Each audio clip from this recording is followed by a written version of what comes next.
Kenapa? Karena dinamikanya sudah demikian hebat dan Berbeda. berubah Mhm. dan berbeda. Mhm. Jadi ya, kalau menurut saya masa depan sawit itu,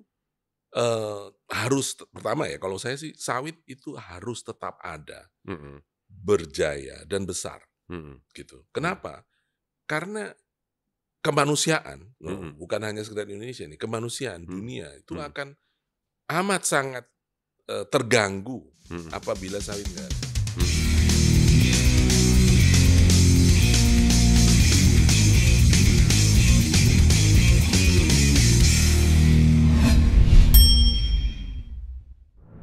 Jumpa lagi dengan saya Togar Sitanggang dalam episode Tagar Togar Podcast.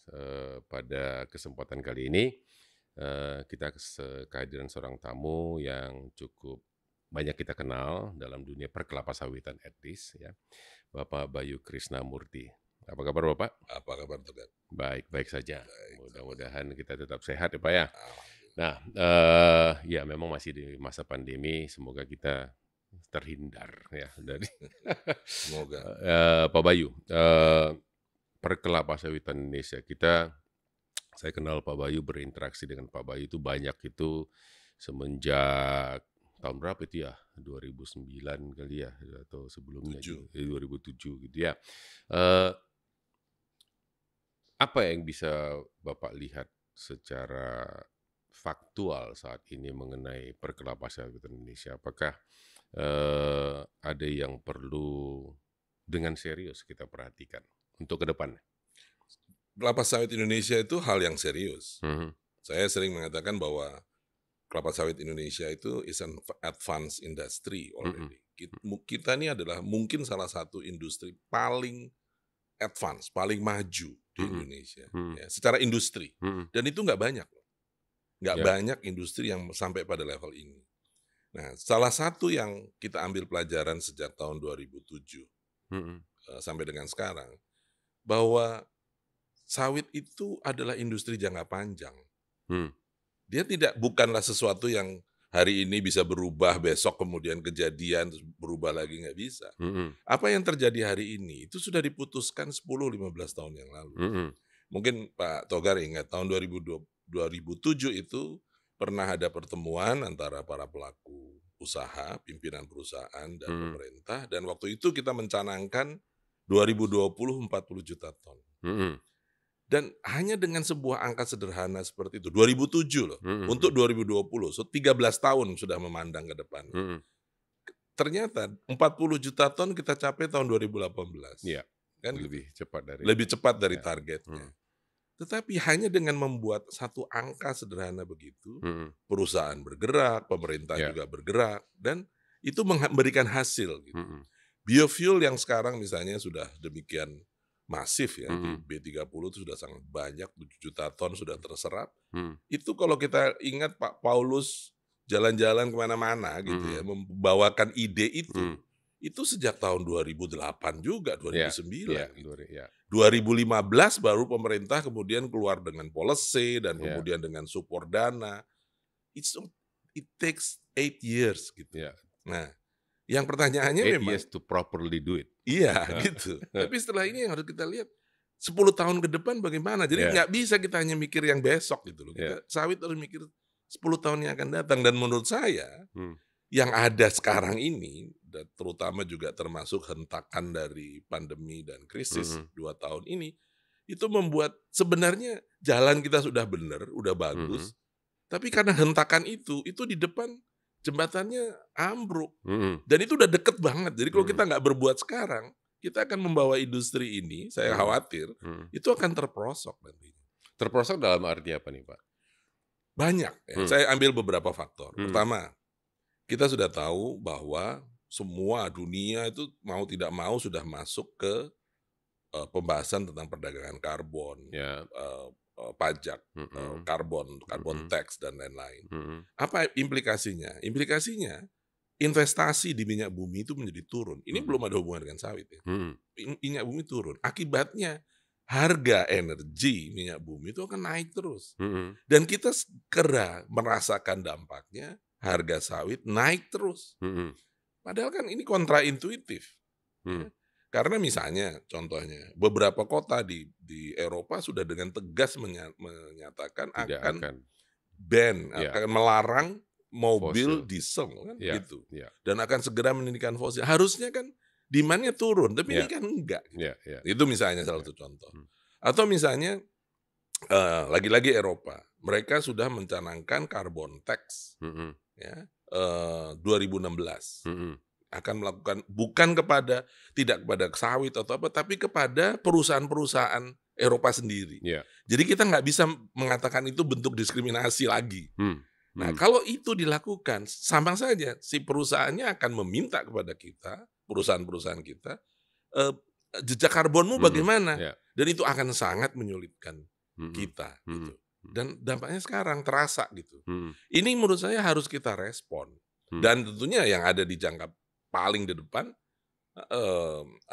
harga minyak goreng sekarang sudah Ya, entah naik, kemana ya, ya, entah kemana lah itu, ya, udah ya, sedemikian tinggi dan ya, itu bukan seperti seolah-olah kejadiannya kalau saya ditanya wartawan mereka bilang, "Pak gimana Pak hari ini kita ya nggak iya bisa, nggak itu bisa, ya, bagian dari ya, rangkaian jangka panjang kita. ya, Moratorium, berarti ya, kita nggak buka lahan." ya, Itu kan implikasi-implikasi itu menurut saya harus kita bahas, perspektifnya mhm, adalah 10, 15, 20 tahun ke depan, ya, moratorium sendiri sudah 10 tahun ya? 11 tahun. Ya, 11 tahun Mhm, gitu ya, dan 11 tahun otomatis, tidak ada perkembangan luas lahan yang signifikan. mhm, Masih ada, tapi, tidak signifikan.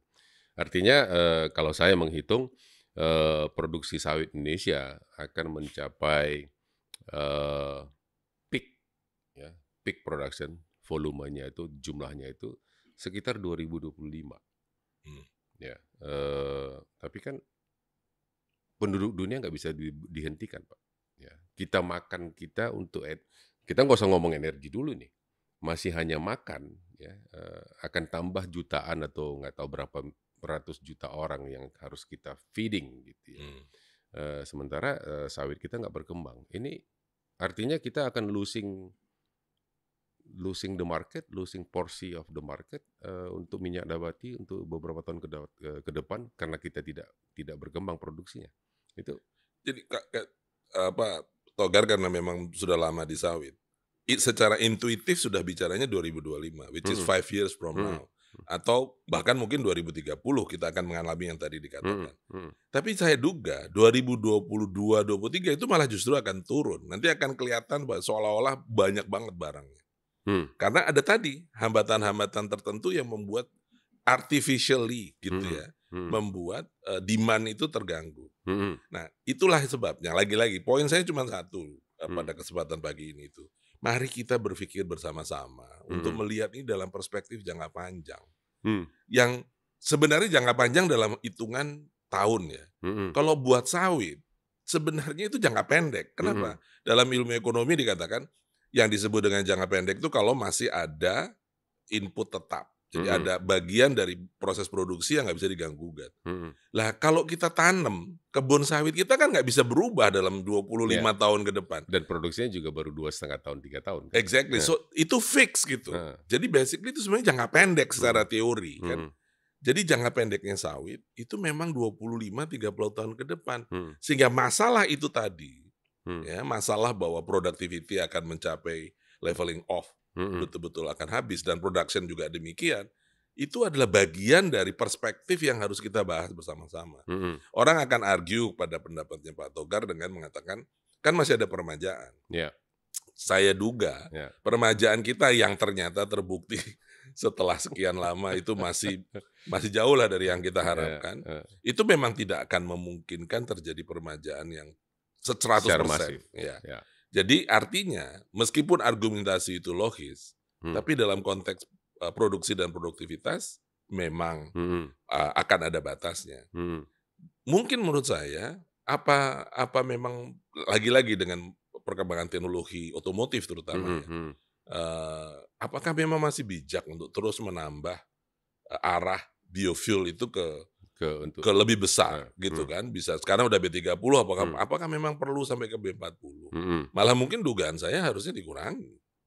Kalau saya sih memang nggak gitu setuju dengan B40, bukan nggak setuju dalam arti programnya, tetapi karena itu tadi hitungan saya itu dengan B40 additional sawit yang terserap ke dalam biodiesel itu akan mengakibatkan pengurangan yang lain, terutama ekspor. Ya. Ekspor kita akan terkorbankan karena memasuki B40. Mungkin tadi seperti Pak Bayu katakan, mungkin justru harusnya lebih turun lagi gitu supaya kita bisa memanfaatkan harga tinggi dengan ekspor. Ya, devisa kita bisa lebih banyak gitu Pak. Ya, tapi itu juga lagi-lagi banyak halnya. Misalnya, terus kalau sudah seperti itu, apakah kemudian kita masih pakai fossil fuel lagi? Ya, enggak juga, ya, gitu kan. Ya. Jadi ini memang masalahnya menjadi jauh lebih terkait satu sama lain. Pada saat memang sawit secara sadar dan by design masuk ke dalam sistem industri energi yang berbeda sekali karakter dan behaviornya dari yang sebelumnya hanya di pangan dan oleh chemical. Tapi saya malah justru memandangnya kita perlu juga mulai memikirkan secara teknologi paling tidak alternatif produk lain untuk sawit. Karena kalau tidak ini nanti dengan who knows ya. Sekarang mungkin banyak yang masih skeptis dan pesimis ya bahwa renewable energy yang berbasis mesin bakar itu akan makin menurun gitu kan.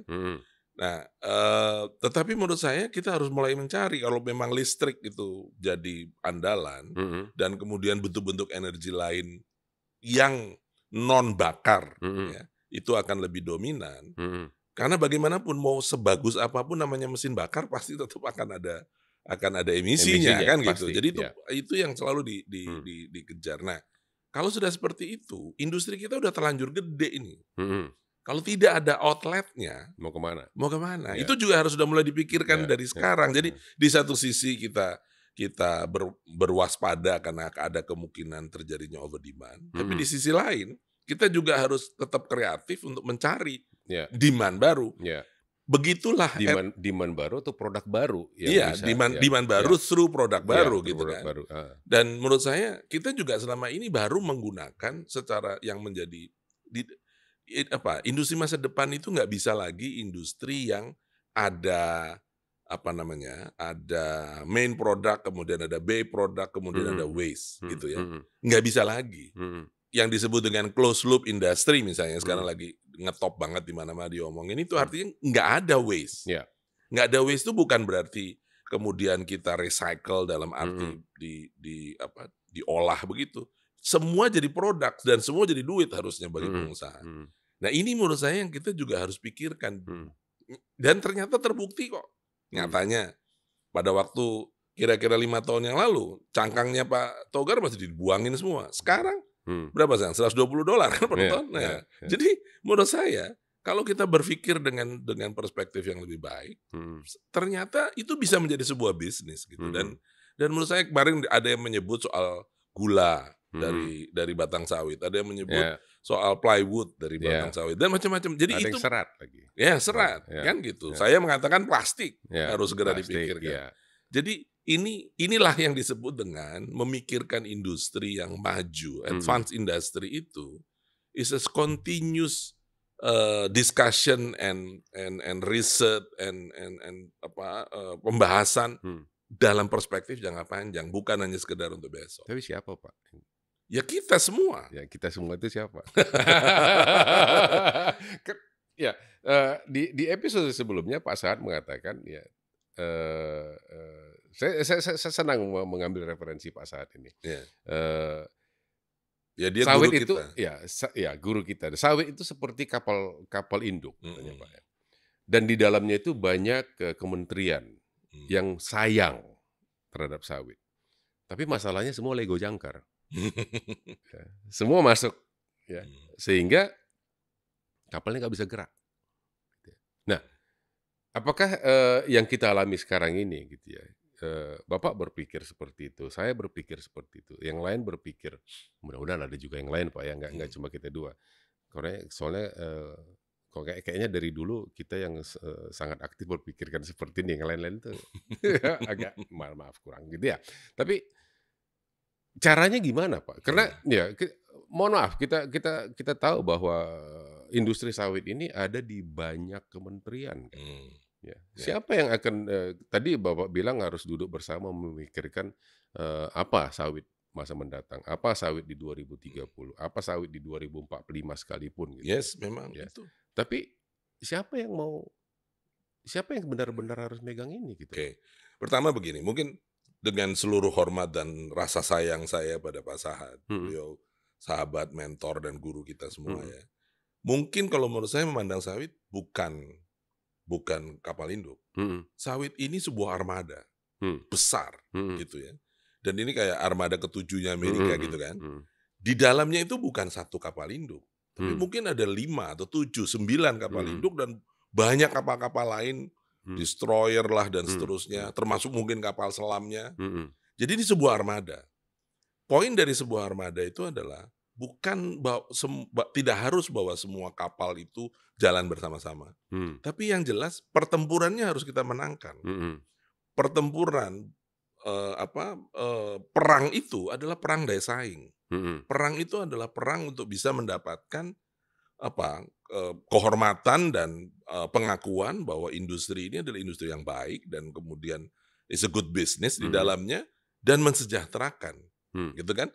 Nah, kuncinya menurut saya adalah semua kapal tadi, destroyer lah, kapal induk, itu mengetahui apa yang medan pertempurannya ini, tujuannya ini, kan gitu.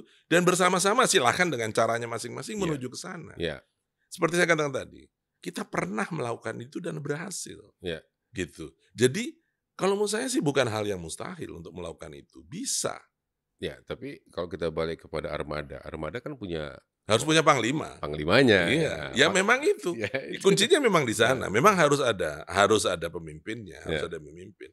Dan sebenarnya kita bersama-sama, bukan 1-2 orang, bersama-sama sudah terus-menerus menggaungkan itu. Kan? Misalnya pada waktu kita mengusulkan perubahan DMSI ke DSI, misalnya, itu kan dalam kerangka berpikir itu.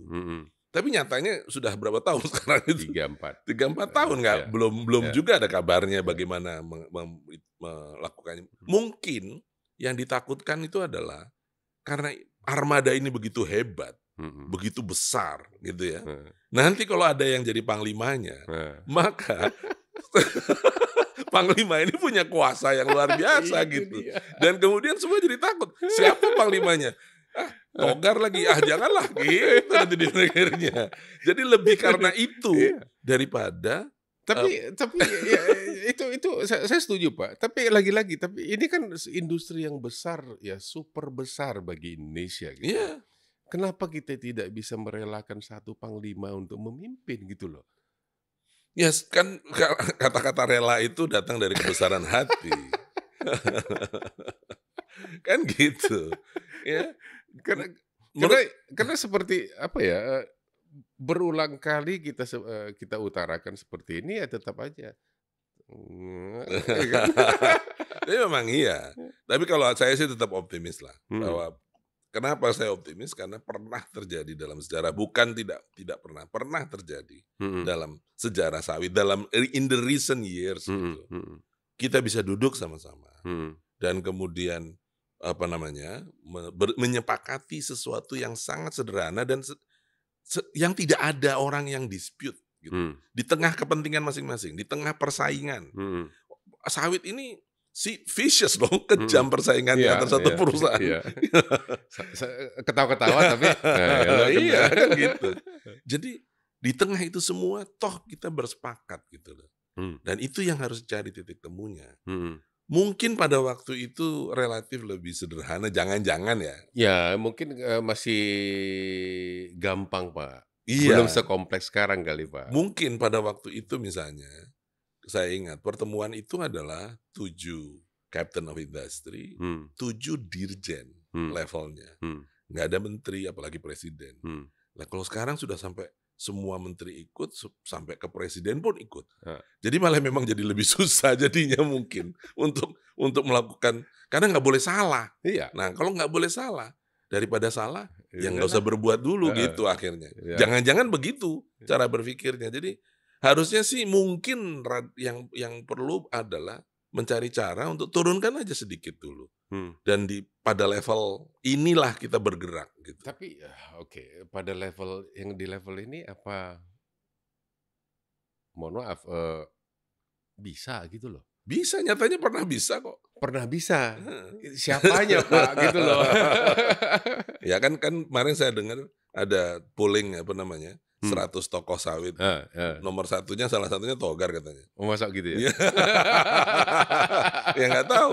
Ya kita lihat nanti hasilnya. Mungkin dari situ kita bisa lihat. Memang dari sejak awal saya sudah mengingatkan bahwa industri ini membutuhkan leadership. Sangat membutuhkan leadership. Industrial leadership ya. Bukan menurut saya sih harusnya it's not necessarily to be government. Misalnya contohnya ya, kalau saya lagi-lagi kita tadi ngomongin tokoh seperti Pak Sahat, gitu kan? Pak Sahat tuh, mohon maaf, saya sangat menghormati beliau, tapi nggak punya jabatan apa-apa. Tapi kalau Pak Sahat berfatwa, semua ngikut, kan gitu. Nah itu menurut saya adalah bentuk bahwa leadership industri itu bisa ada gitu. Dan menurut saya memang harus dibangun. Tapi mungkin karena nggak ada jabatan itu Pak, makanya semua ngikut. Boleh jadi, bisa juga. Kalau ada jabatan, alah kan gitu Iya, ya.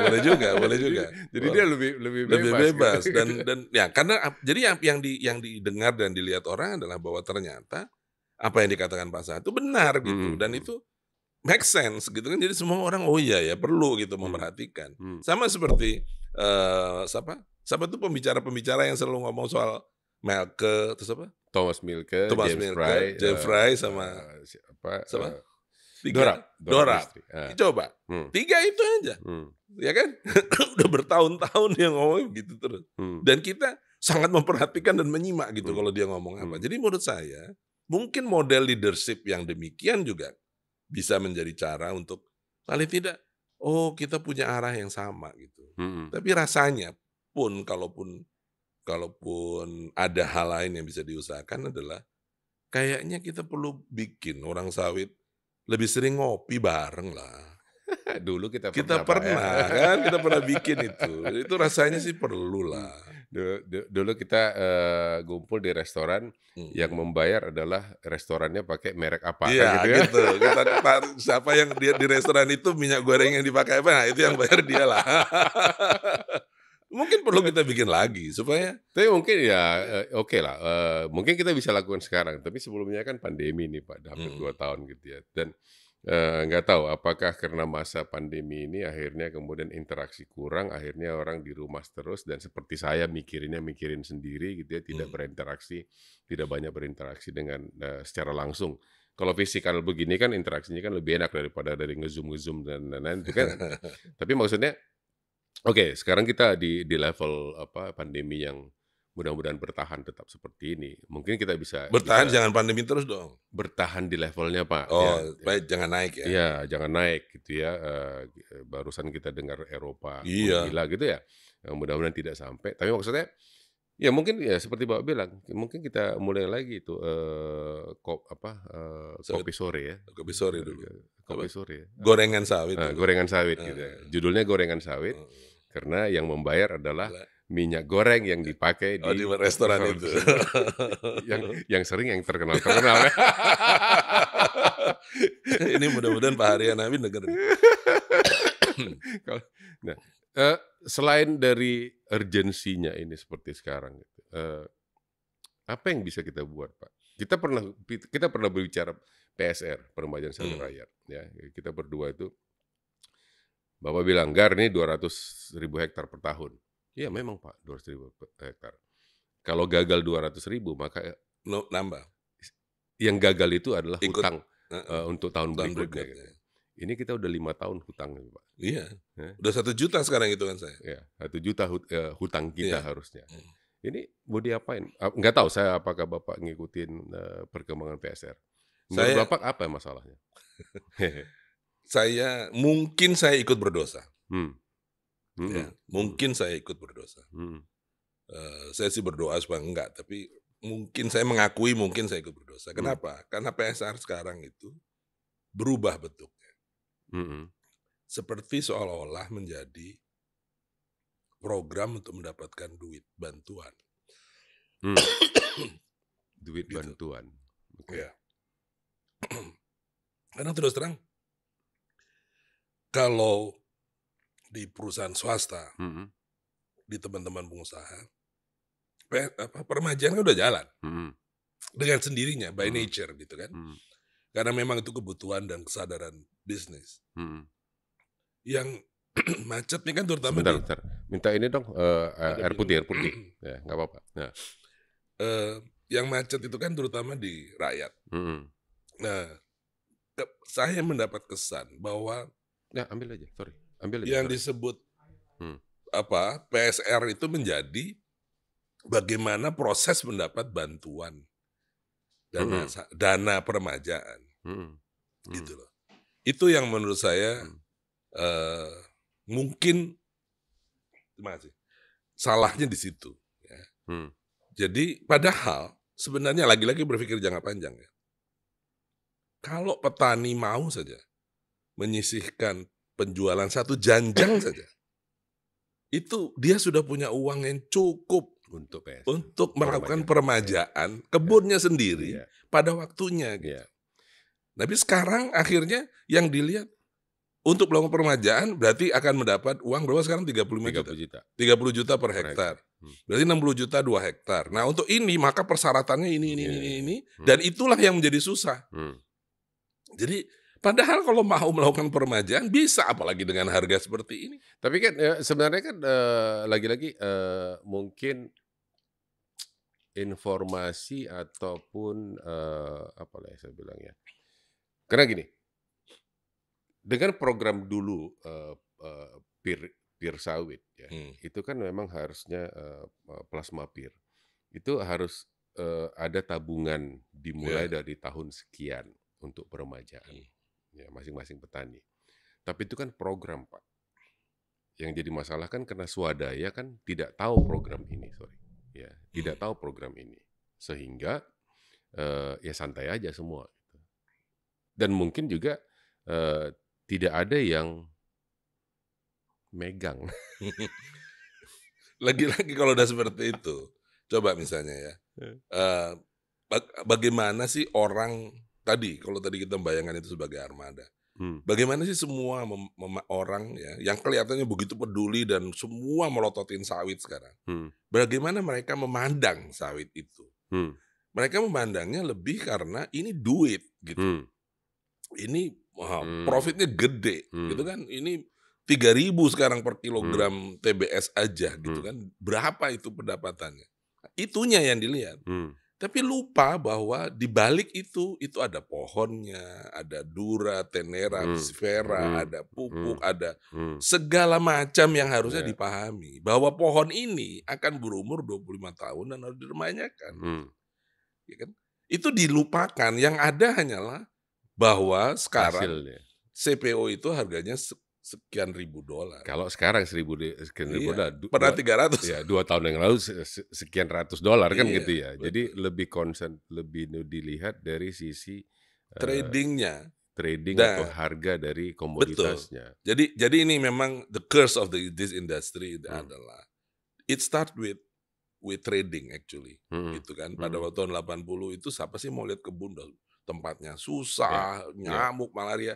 Tapi begitu diperdagangkan, hmm, itu ternyata menjadi sesuatu yang menarik dan orang yang invest hmm, awalnya adalah untuk trading. hmm, Dia bukan tidak berpikir industri pada awalnya, makanya cuma menghasilkan CPO dan CPO yang dijual. ya, Tapi kemudian makin maju, makin maju, makin maju, dan akhirnya sekarang menjadi demikian kompleks industri ini. hmm, Jadi lagi-lagi kalau menurut saya, jawaban atas apalagi peremajaan itu perspektifnya jangka panjang. Kalau kita tebang sekarang, tanam sekarang, ya, ini industri ini masih akan ada nggak sih sampai 35 tahun ya, lagi kan gitu. ya, ya, Lagi-lagi kata kunci dari tadi kita ngomongin, satu mari kita berpikir jangka panjang hmm, dan itu harus berpikir sebagai armada. hmm, Armada itu bukan satu kapal. Jadi mhm, memang banyak kaptennya. mhm, Tapi semua kapten itu harus bisa mengikut, sepakat. iya Ya, sepakat dan masuk ke dalam hmm, battleground-nya. Jadi kalau masuk midway ya kita bertempur di midway dengan strategi yang begini itu semuanya ikut gitu. hmm, Dan kemudian setelah itu kalau menurut saya ya harus ada leadership di masing-masing hmm, gitu. Dan leadership itu mengikuti arah perkembangan teknologi dan perspektif yang 15-10 tahun akan datang. Iya, tapi enggak, ini sekedar pertanyaan. Sewaktu itu dilakukan di 2007-2008, ya, who and who-nya kan mungkin sudah berbeda sekarang gitu. Iyalah, iya. Saya udah nggak di situ ini. Ya, maksudnya apakah kalau dilakukan sekarang itu masing-masing who and who ini masih bisa Nggak lah. sesepakat tahun 2007? Di situ kuncinya. Hmm. Apa kita mau berpikir industri atau kita mau berpikir who and who? Itu. Oke. Selama kita berpikirnya who and who, Hmm. industrinya yang akan jadi korban. Industrinya yang akan suffer.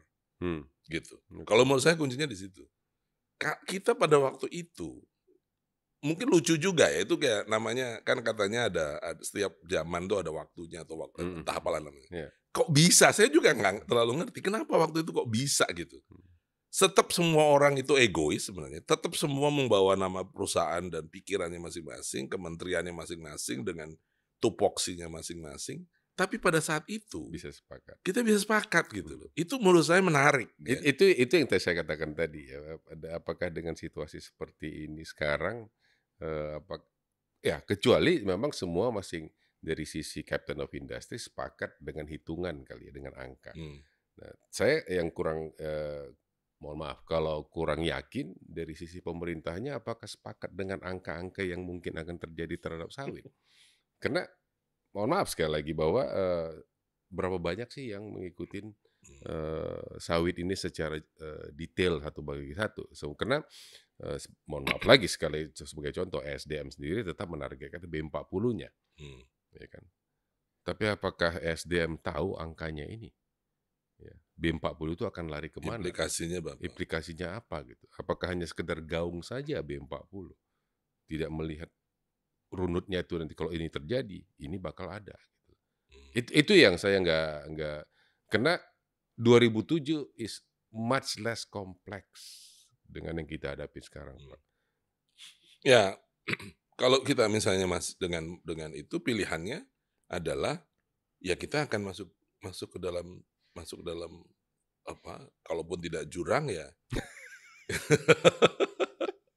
Masuk ke dalam lubang-lubang. Which is very rough time. Yeah. Yes, I think, exactly. Ya kita ya setuju. Saya itu terusnya gini, mungkin salah satunya kalau saya renungkan ya, mungkin karena waktu itu orang belum tidak sebesar sekarang justru perhatian Itu kepada sawit. Ya. Jadi beruntung kita. Ya. Jadi kita misalnya rada-rada salah-salah dikit, nakal-nakal dikit, meleset-melesetin nggak apa-apa gitu kan. Kalau sekarang pertaruhannya udah sangat terlalu besar gitu. Jadi kalau dari sisi pemerintah salah dia kan gitu. Iya kan, kalau dulu kan dirjen masih kalau kita bilang ya nantilah kita biarin aja lah dimarahin sama Pak Menterinya gitu kan. Masih bilang begitu. Tapi sekarang udah nggak bisa salah itu gitu. Jadi sekali terucap harus terlaksana, itu yang menurut saya memang jadi berat gitu ya, jadi berat. Tapi balik lagi, coba Pak Togar ngomongin sawit dari diskusi sawit, udah ngelewatin berapa presiden, berapa menteri pertanian, berapa dirjen. Kan gitu. Jadi menurut saya, mari kita bantulah pemerintah itu. Dan memang teman-teman dari industri, dari pelaku, yang dari bangun tidur sampai tidur lagi mikirin ini. Istilah saya selalu begitu. Mari kitanya mulai dulu. Kita yang mulai dulu untuk bisa ngobrol itu tadi. Kita yang bisa meletakkan bahwa kita ini adalah satu armada yang sama untuk bertempur dalam pertempuran yang sama. Kitalah yang harus berpikir jangka panjang. Lewat 2024 kah atau 2028 kah? Lewat dari itu. Kita yang harus memikirkan bahwa industri ini punya sekian juta orang, petani, buruh, pegawai yang tergantung di situ, yang akan membawa legacy kita ke depan. Kita yang harusnya berpikir bahwa there is another dimension of complexity out there yang harus dihadapi oleh industri ini. Nanti kalau itu sudah, baru kemudian kalau kitanya sendiri sudah, paling nggak itu udah satu langkah. Memang akan lebih bagus kalau dari pemerintah, dari politik itu juga sejalan. Tapi menurut saya kita punya kemampuan juga untuk berkomunikasi dengan mereka. Dan dulu kita pernah bikin juga kan itu namanya customer care. Ya. Nah, itu juga pernah kita posisi. coba. Itu kan itu adalah usaha untuk menjalin komunikasi dengan stakeholders. Ya. Itu jadi kalau saya sih lagi-lagi masih tetap optimis dan punya harapan bahwa kita masih akan bisa bersatu dan kemudian meyakinkan orang lain. Ya, saya sih mohon maaf saya agak beda dikit, tidak bilang optimis tapi tidak juga pesimis karena saya tetap masih melihat bahwa kalau yang ini loh kok kayak gini kerjaannya gitu. Kalau di sini tapi ini mungkin kayaknya bisa gitu dipakai. Itu saya terus terang masih mengidentifikasi gitu ya bahwa tapi itu tadi Pak, kan di depan kan jembatannya kan udah ambruk gitu ya. Tapi dan saya masih belum menemukan apa namanya. Ya kalau Bapak bilang tadi kita kumpul lagi, ngobrol lagi gitu ya. Itu mungkin salah satu cara gitu ya. Tapi kalau kita hanya masing-masing sekedar membuat planningnya sendiri, ini menjadi kacau gitu ya. Ada banyak hal yang harusnya seperti ini, tapi kok nggak dijalankan gitu ya. Terus kenapa ini mikirnya yang ini nggak perlu dia pikirin, itu harusnya dipikirin oleh yang sini gitu ya. Saya ngeliatnya ini kemana ini semua gitu. Ini makanya saya ngundang Bapak juga, yuk kita ngobrolin gitu ya masa depan sawit ini seperti apa gitu ya. Karena saya ya seperti tadi bilang dari sejak tak lama yang kalau kita ngobrolin begini, mungkin kita banyak yang kita obrolin berdua gitu ya. Dan ini sekarang kita videokan gitu ya. kita tampilkan gitu.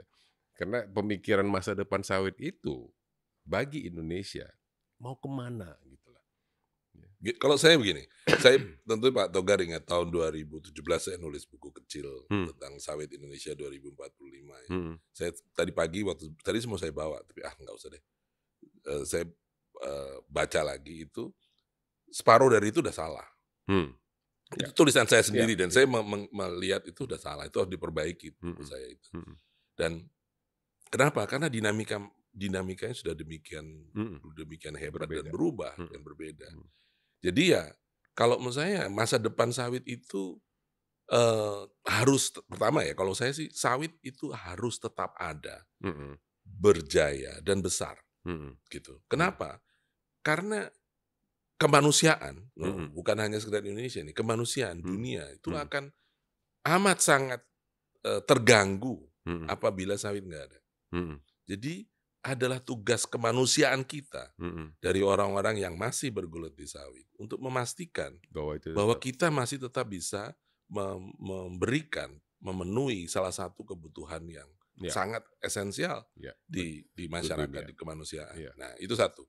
Oleh karenanya, kita, kalau saya sih gini, di tengah segala macam yang tadi Pak Togar katakan kesulitan dan masalah itu, toh kita masih tetap tumbuh, masih tetap bikin bisnis, para teman-teman pengusaha juga masih memperoleh keuntungan yang bahkan besar lagi. Jadi kan ibaratnya akan lebih nyaman kalau ininya beres, tapi nggak beres saja masih bisa kan gitu ya. Jadi ya kadang-kadang menurut saya juga sangat percaya memang betul di depan kita jalanan itu jembatannya runtuh. Tapi industri ini memang punya agility yang hebat, daya tahan yang hebat untuk melewati berbagai permasalahan dan gejolak yang pernah terjadi di masa lalu. Jadi rasanya sih ya gini, salah kalau kita tidak mengatakan bahwa ini ada masalah. Masalah di depan. Salah kalau kita tidak mengatakan bahwa itu Pak, boleh saya potong. Mungkin nggak banyak yang tahu kita punya masalah di depan ini. Iya, nggak apa-apa. Ya, itu yang harus kita. Nah, jadi kita yang tahu ngomong terus. Kita harus ngomong kan gitu. Harus kita katakan gitu kan. Ya nggak apa-apa. Nah, bahwa mungkin kan katanya yang mendengar ini 600-700 orang. Ya mungkin mudah-mudahan masa sih 100 orang nggak ada yang dengar. Gitu kan. Kalau 700 mungkin cuma lihat tapi kemudian dengar. Kemudian dari 100 atau 200 orang yang mendengar, mungkin 50 menyimak gitu kan. Dari 50 mungkin 30 mikir. Nah, paling kan kita udah punya 30 orang teman tuh mikirin itu. Kan gitu. Jadi rasanya sih tadi mungkin Togar tidak optimis, tidak pesimis, realis lah gitu kan. Nah, kalau realis saya optimis, itu udah positif. Gitu ya. Itu udah positif. At least We are looking forward. We are looking forward. We are looking forward. Ya. Kalau menurut saya sih, kalau boleh tambahan satu, ya, itu adalah rasanya kita perlu lebih banyak orang-orang muda bicara ini. Saya ingat kalau kita ngomong sawit ya. Saya sekarang sudah lebih dari 55. Pada waktu itu saya mulai start ngomongin sawit itu umur 40-an. Nah sekarang kita butuh ada orang 40 lagi yang ngomongin sawit juga. Itu saya mencari, Pak. Itu beneran serius gitu loh. Jangan, ya nanti maksud saya begini, ya senang juga ngobrol kita berdua, tapi ya masa kita berdua terus? Masa kita berdua terus? Iya, harusnya lebih lagi. Harusnya lebih banyak lagi. Iya, gitu. Saya jadi ingat omongan kayak gini persis sama kita ngomongin di Paris ya, tahun berapa itu? 2015. 15. Ya. Ternyata diulang lagi 6 tahun kemudian. Iya, 2015 somehow itu lucu. Free time. Ya. Iya. Oke, free time. Oke, masing-masing free time. Saya naik bis. Ngopi gitu. Habis ngambil kopi, duduk. Lah, Pak Bayu. Ternyata free time-nya sama. Gitu. Oke, Pak. Baik, terima kasih. Pak Bayu sudah berbincang. Ya, rindu juga kita ngobrol-ngobrol seperti ini, Pak ya. Benar. Sudah lama. Ya seperti ini. Kalau boleh dilihat atau kalau boleh saya secara pribadi mengingat, kalau kita berdua dengan Pak Bayu ngobrol selalu seperti ini ya, celah-celahan atau ditantang pendapat dan segala macam, ini yang selalu terjadi antara saya dengan Pak Bayu. Sawit Indonesia harus tetap besar ya, karena banyaknya yang tergantung ke dalam industri ini ya, itu saya kira saya setuju. Dan kedepannya kita akan menghadapi gelombang ya, apakah itu gelombang laut ataupun jalan rusak ya, yang pasti perjalanan dalam beberapa tahun mendatang mungkin tidak akan semulus 10-15 tahun yang lalu ya. Semoga ini bisa menjadi, kalau tadi dihitung 700 jadi 100 dan akhirnya ada 30 ya, teman-teman yang nonton ataupun yang mendengarkan, mudah-mudahan salah satu dari yang 30 tadi. Sekali lagi terima kasih. Jangan lupa untuk subscribe channel ini, dislike, saya terima. Komentar di dalam chat komentar silahkan diberikan. Sampai jumpa di episode mendatang. Salam.